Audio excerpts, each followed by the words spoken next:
todos, né? Boa tarde, bom dia, boa tarde, boa noite a todos vocês, né? Que aqui estão presentes mais uma vez conosco na seletiva de base, que trata especificamente da educação financeira, né? A seletiva de base é um conteúdo que veio para o novo ensino médio, no qual nós vamos explorar, né, determinados conteúdos que fazem parte da parte diversificada do nosso conteúdo. Eu sou o professor Berdan Sá, né? Sou professor de matemática. E aqui nós estamos trazendo a seletiva justamente para contribuir para com o nosso aluno, para com a família, com os pais, né?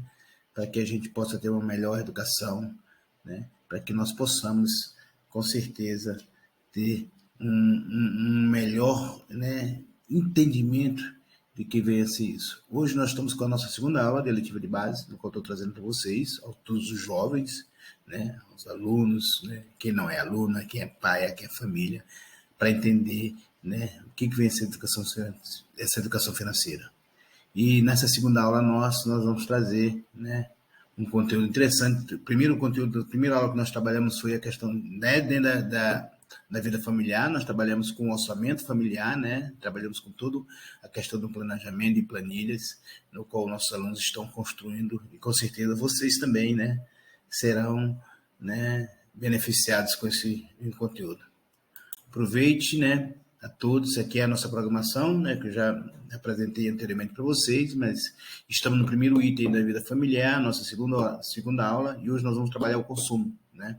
Saber o que é esse consumo dentro da vida familiar, como é que nós planejamos, né? Como é que nós evitamos gastar mais do que ganhamos, perfeito? Gastar menos do que nós ganhamos. O correto é gastar menos do que se ganha, né? Porque quanto mais você gasta, mais dívida você vai encontrar no futuro.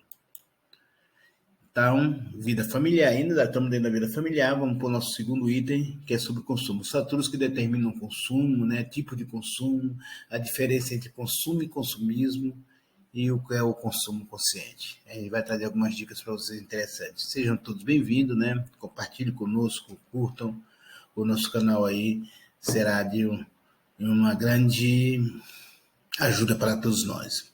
Vamos lá, Tom? Vamos nessa. Vida familiar, né? O que é o consumo? Estamos aqui trazendo uma definição básica do que vem a ser esse consumo. O que é isso? Tantas pessoas falam em consumir, o que é isso? E a gente traz uma definição aqui bem real, né? Que a gente diz que é o ato de utilizar um produto ou serviços para satisfazer uma necessidade pessoal ou de um grupo. Desta maneira, a ação de comer, se vestir e ao mesmo tempo o lazer são atos de consumo. Podemos consumir materiais de longa ou curta duração. Então, a ideia que nós estamos trazendo de consumo é essa, né? Tudo que vem para satisfazer a nossa necessidade, né? Ou da vida individual de cada pessoa, ou de um grupo de pessoas, nós vamos dizer que é um consumo, né? É ação, né? Quando você gasta para você comer, então você está consumindo, correto? Você compra para se vestir, né? Você está consumindo um produto. Perfeito? Então, nessa ideia global, nós vamos trazer para vocês realmente o que vem a ser esse consumo. Vamos fazer bom proveito, ok?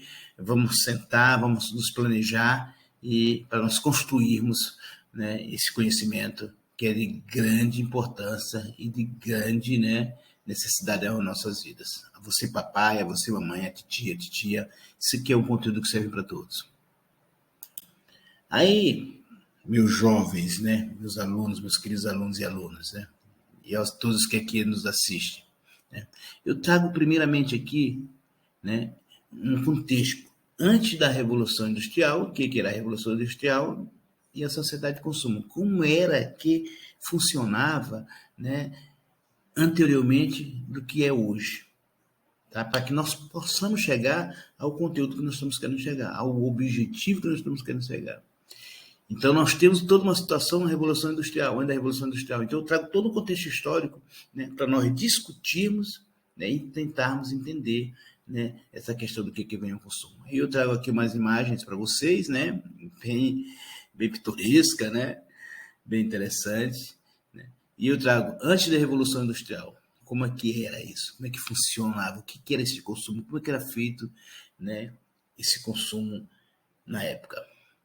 Eu digo bem que assim, é o seguinte, antes da Revolução Industrial, a produção do trabalho era manufaturada, ou seja, a fabricação de produtos era dividida entre pessoas e máquinas, representada pelo trabalho manual.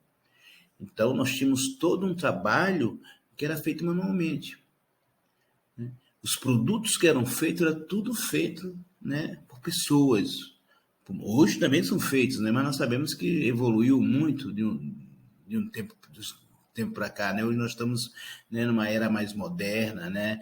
A era das máquinas, como é que é construído tudo isso, né? Então, antes não era assim, era manufaturada, né? As pessoas construíam, teciam e assim sucessivamente.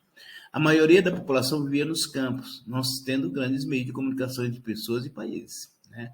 Então, eram tudo, como eu falei para vocês, né? Como eu costumo dizer para vocês, né? As pessoas, elas não tinham pessoas na cidade. A maioria das pessoas viviam no campo, porque lá, né, eles produziam, lá eles produziam através do seu trabalho, o seu próprio consumo.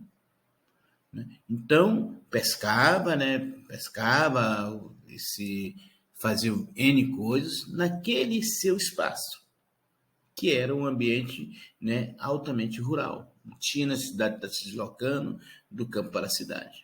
As pessoas viviam no campo, plantavam, né, no campo, naquele local, sem a necessidade de sair para que pudesse, né, vender o seu produto. E trabalhava na questão das trocas, né? A comunicação era feita através de cartas, o que era muito demorado, e o transporte se dava por meio de carroça, no qual levava muito tempo, né? Então, antes da Revolução, tudo era feito dessa maneira, né? Eram cartas, eram correios, pessoas que caminhavam, né, tempos e tempos para que levasse, né, uma carta a uma determinada destinatária. E assim que funcionava.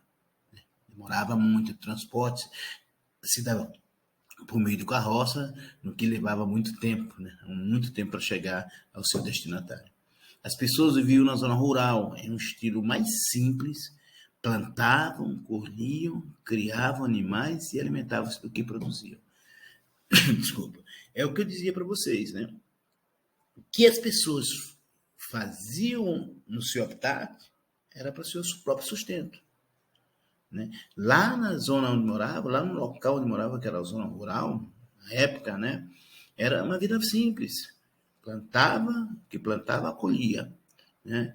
Então eles colhiam para seu próprio sustento, sem a necessidade, né, de vender, né, criar os animais para o seu sustento. E alimentavam-se daquilo que produziam. Viviam de trocas. Interessante, né?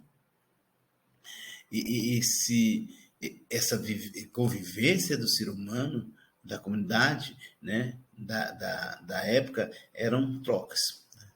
Levavam um determinado, né, objeto seu e trocavam por outro objeto. Então, levavam um alimento seu e recebiam um outro alimento. Né? Levavam mandioca, traziam arroz, levava farinha e trazia outro tipo. Então, eram feitos através de troca. Tá? Era exclusivamente feito por trocas. Depois da Revolução Industrial, professor Berdan, o que aconteceu? Mudou. Veio a Revolução Industrial e as coisas começaram, né, de uma maneira gigantesca a ultrapassar os limites daquilo que eram usufruídos até antes da Revolução. A Revolução Industrial ela foi um marco de grande importância, né, para que nós tenhamos hoje o consumo que nós temos. O que aconteceu depois da Revolução Industrial? O produto artesanal, pouco a pouco, foi sendo substituído pelos produtos industrializados. Aquilo que era feito pelo homem do campo, né, já era feito pelas indústrias. Então, foi uma evolução muito grande. A Revolução Industrial ela veio para fazer um marco da mudança do homem e o seu consumo. A sociedade começa a mudar com o início do êxodo rural. O que era esse êxodo rural, professor Bernardo? O êxodo rural era a saída do homem do campo para a cidade. Lembram que nós dizíamos, né, anteriormente que o homem vivia no campo e lá ele plantava e lá ele colhia? Após a Revolução, o homem começou a sair do campo. Chamava-se de êxodo rural. O homem saindo do campo para a cidade atrás de quê? Do trabalho. Aquele trabalho que ele fazia para o seu próprio sustento já não era mais bem, né, acolhido. Ele tinha que buscar uma outra fonte de renda. Ele tinha que buscar, né, a questão da sobrevivência. Por quê? Porque as grandes indústrias começaram a chegar. Que no país, no Brasil, assim como no resto do mundo, né, foram chegando, foram avançando, foram tomando conta da cidade. E aí nós temos o mundo de pedra que nós temos hoje. A mudança de comportamento passando a vender o seu trabalho.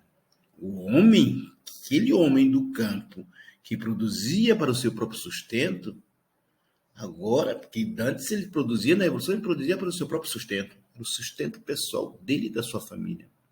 Ele não tinha, como se diz, algo a receber. O que ele fazia, o que ele colhia era para a família.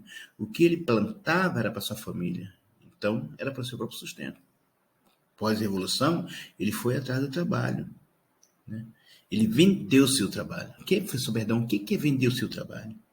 Né? Ele vai trabalhar para receber. Saiu do campo, por isso que o êxito. Ele sai do campo para a cidade. Atrás de quê? Atrás de emprego, atrás do trabalho.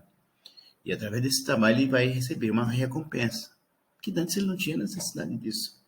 Né? Lá onde ele vivia era a vida pacata dele, lá que ele vivia era por dia a dia dele. O meio de transporte modifica em grande escala com as locomotivas. As grandes locomotivas, os trens, né? Começaram a adentrar, a cortar o país todo, adentrar dentro das cidades, as ferrovias, né? As máquinas que traziam já os seus produtos, né? Nesse sentido. O meio de transporte modifica em grande escala com as locomotivas. Essas locomotivas, elas adentraram de logo após a Revolução Industrial. Isso tudo acelera o crescimento econômico e consumo, ou seja, né, com todo esse turbilhão de mudanças, de fábricas, né, o que vai acontecer? O crescimento econômico ele começa a se desenvolver em uma grande escala. Isso, por função disso, também vem o consumo. As pessoas começam a consumir mais aquilo que produziam. Surge assim o capitalismo, que é a sociedade baseada na liberdade do comércio e da indústria. É o famoso capitalismo selvagem, né? Dinheiro, né? A validade do capital. Após a Revolução, vem o capitalismo com esse objetivo, porque eles recebiam, trabalhavam e recebiam. E aí tem, né, turma, porque meu jovem, a questão, né, do capitalismo que domina todos qualquer setores. Trabalhadores passam a ser assalariados. Lembram que eu dizia que a mudança do comportamento havia mudado? Que o homem, né, ele começa a sair do campo para a cidade, aumenta o crescimento econômico, os comportamentos mudam, o homem vende seu trabalho. Vender como? Ele começa a receber salários. Ele começa a ser assalariado. Pelo trabalho dele, ele recebe. Bem? A sociedade de consumo é um termo bastante utilizado para representar os avanços das produções do sistema capitalista, que se intensifica ao longo do século XX, né, notadamente nos Estados Unidos, e que posteriormente espalha-se e ainda vem se espalhando pelo mundo. Nesse sentido, o desenvolvimento econômico e social é pautado pelo aumento do consumo, que resulta em lucro ao comércio e às grandes empresas, gerando mais empregos, aumentando a renda, o que acarreta ainda em mais consumo. Então, a sociedade de consumo, né, com esse turbilhão de desenvolvimento econômico e social, vem pautado no aumento do consumo, porque você começa a produzir, quanto mais você produz, mais você consome. E quem lucra com isso? Quem lucra com isso são as grandes empresas. As grandes empresas que têm muitos capitais, que investe, né, que explora o trabalho humano, do ser humano, para ter mais lucros. Essa é a sociedade de consumo que nós temos hoje, que até hoje, né, perdura, sobretudo em qualquer país capitalista. Isso não é exclusivamente do Brasil. Okay? E aí eu trago aqui, o que é consumismo? O que é esse consumismo? Eu trago uma ilustração bem aqui interessante, alguém, né, marratado de um monte de compras na mão. Se alguém se acha esse representado aí, é mera coincidência, tá bom? Mas isso é o consumismo. A pessoa às vezes compra o que nem precisa comprar. Mas eu trago algumas explicações básicas que é bom a gente pontuar, né? Porque às vezes você não é consumista porque você quer ser consumista. Tem alguns fatores que levam a você se tornar um consumista compulsivo. Eu trago algumas ideias aqui para a gente, algumas coisas para nós discutirmos. Isso nós vamos discutir, vamos colocar, né, para a nossa comunidade. O consumismo é uma compulsão que leva o indivíduo a comprar de forma ilimitada e sem necessidade, bem de mercadorias ou serviços. Ele se deixa influenciar excessivamente pela mídia. O que é comum em um sistema dominado pelas preocupações de ordem material, na qual os apelos do capitalismo calam fundo na mente humana. É isso que o capitalismo faz. Ele entra dentro da mente humana, né? Ele faz com que a pessoa ela se torne uma consumista compulsiva. Tem pessoas que compram sem ter necessidade de comprar. Mas como viu na televisão aquele produto, quer que seja, ouviu no rádio que A ou B está usando, ele vai e consome. Né? Mas não tem necessidade desse consumo. Mas às vezes as pessoas são tão consumistas compulsivos, né? Tem algumas situações que é muito crítica e aí a gente tem que ter muita cautela nesse momento, né? Para conversar, para sentar e procurar realmente, se necessário, procurar, né, pessoas capacitadas para que possam nos ajudar nesse sentido.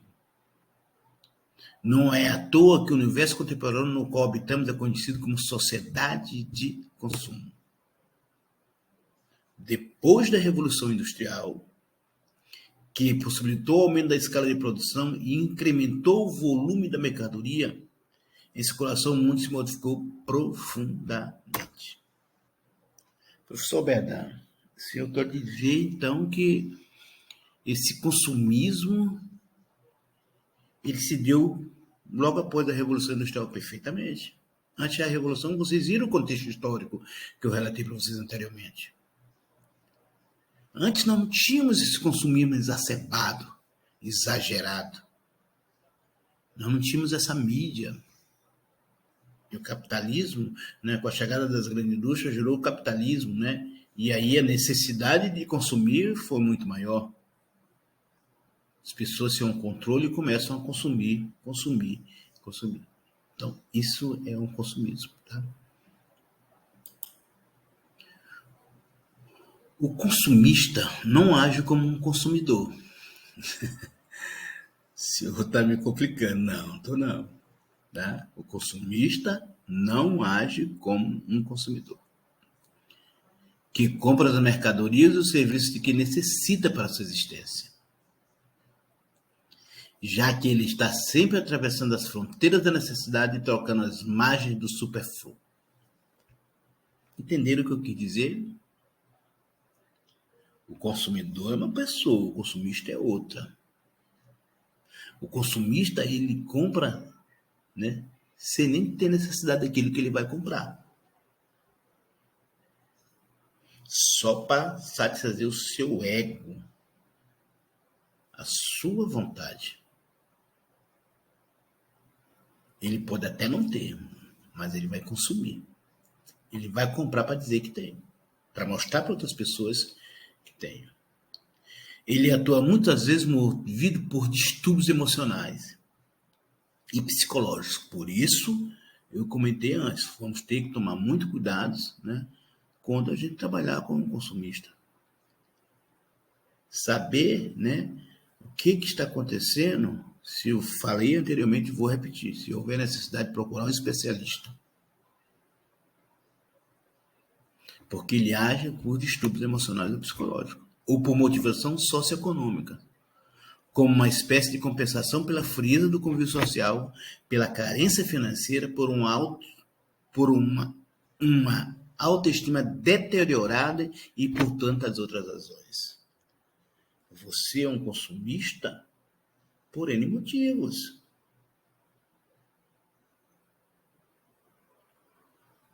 Certo? Então, são vários motivos que fazem com que você se torne consumista. E não é um consumidor. Aí eu trago algumas dicas do consumo consciente. O que é este consumo consciente? Primeiramente, planejar as compras antecipadamente visando comprar menos e melhor.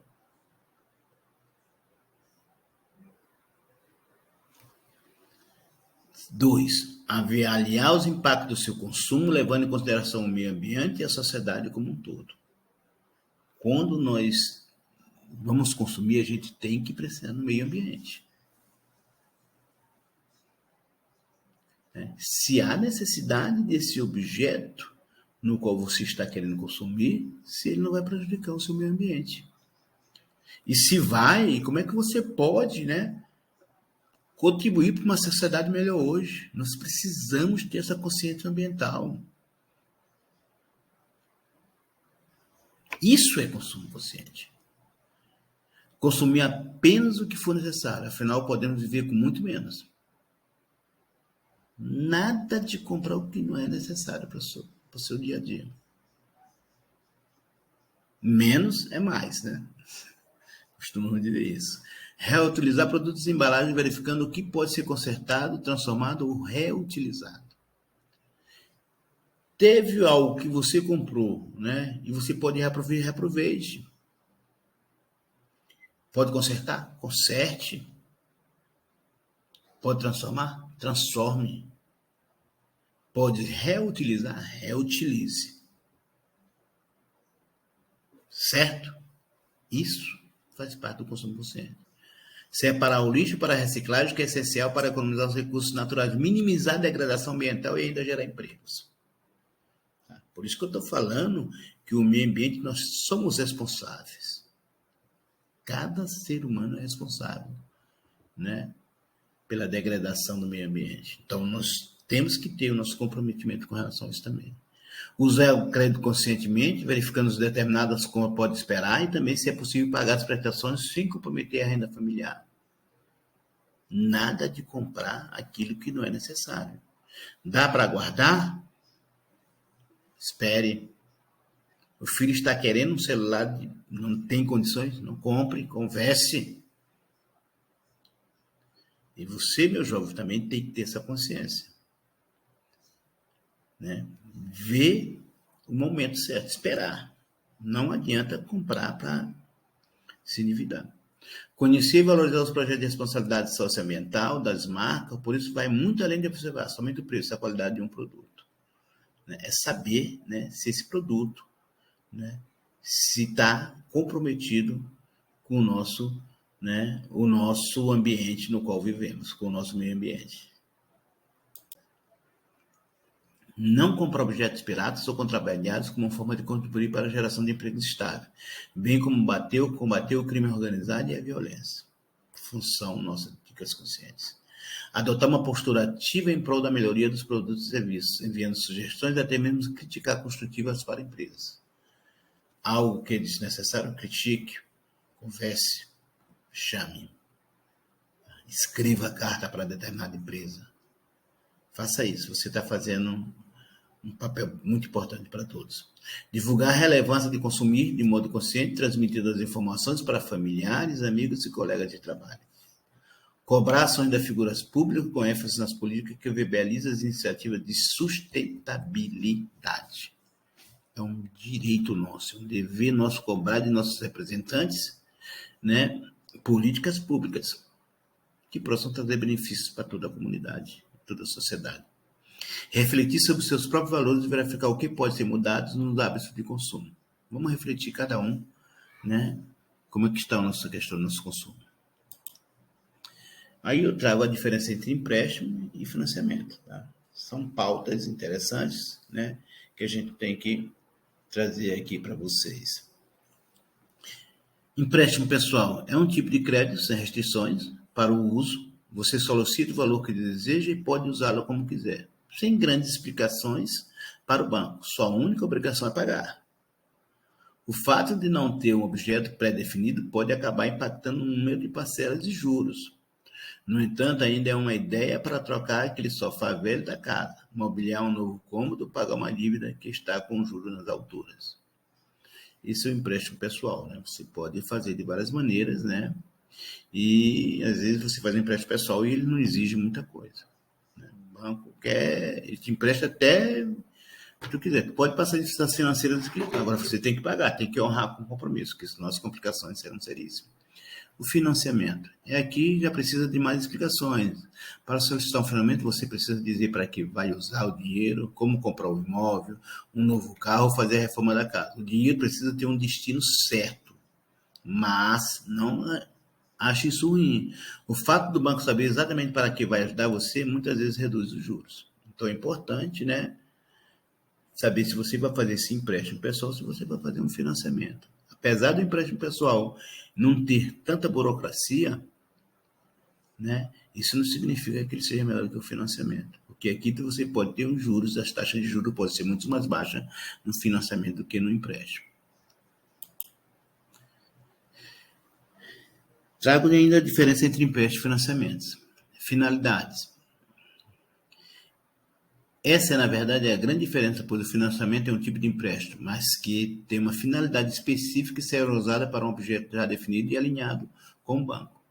Diferente do empréstimo pessoal, que você não precisa avisar o banco, mas isso não significa que você não sabia o que vai usar. No caso do financiamento, o valor emprestado é exatamente o que você vai pagar no imóvel ou no veículo. Tá?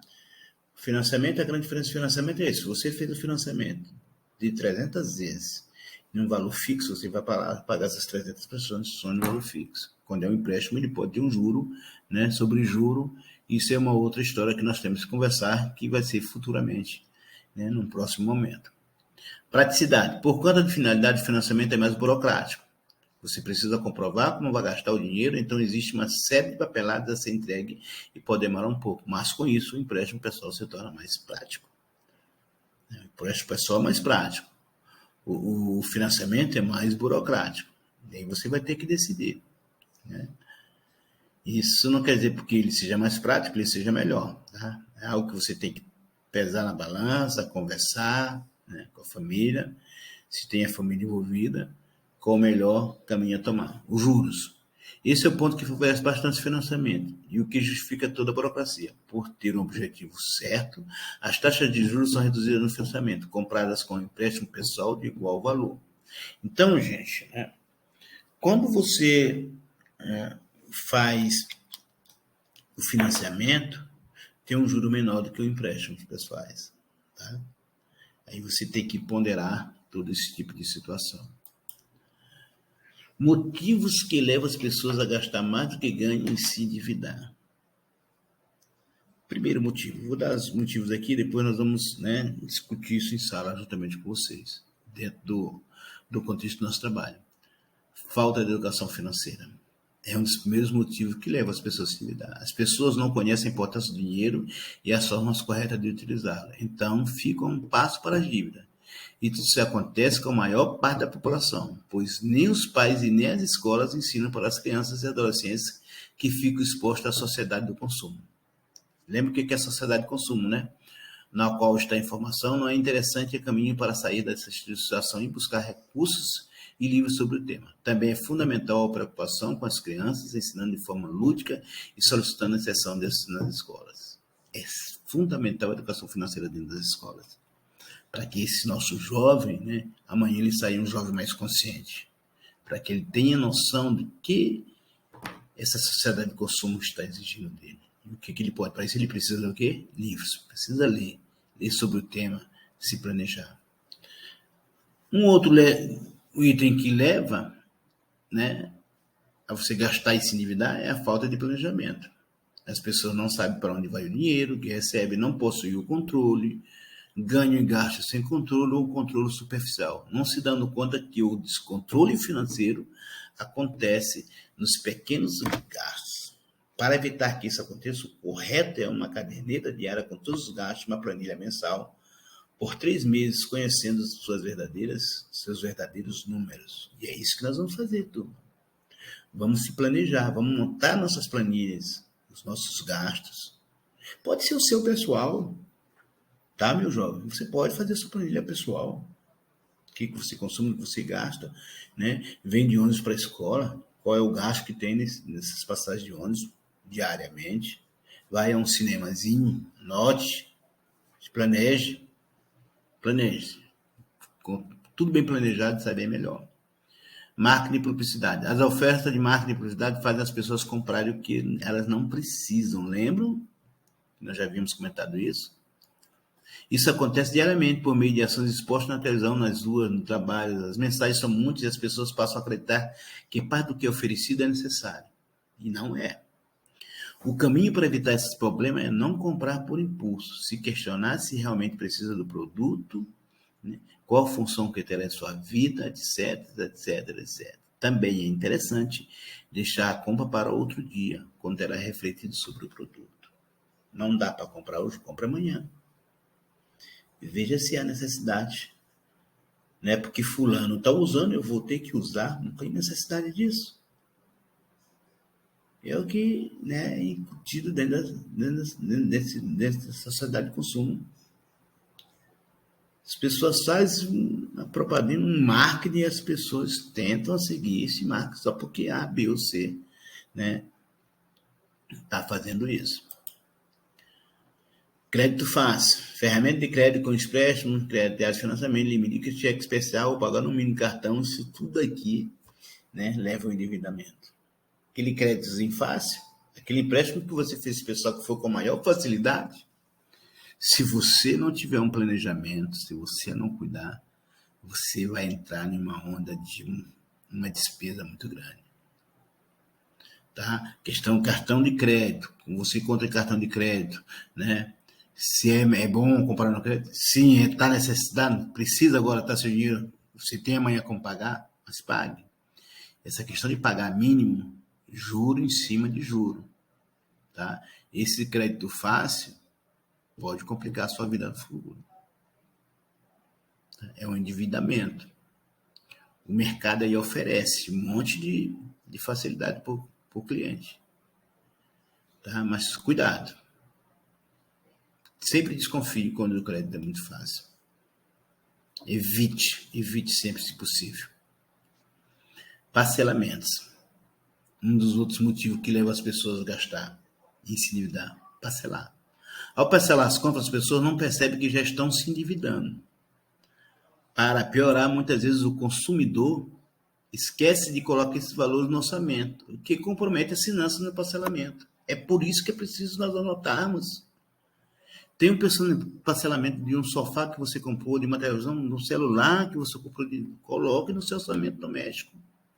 Quando fizer aquela sua planilha, coloque essas finanças, esse parcelamento. Veja se há necessidade de você parcelar agora, senão espere um pouquinho. Ok?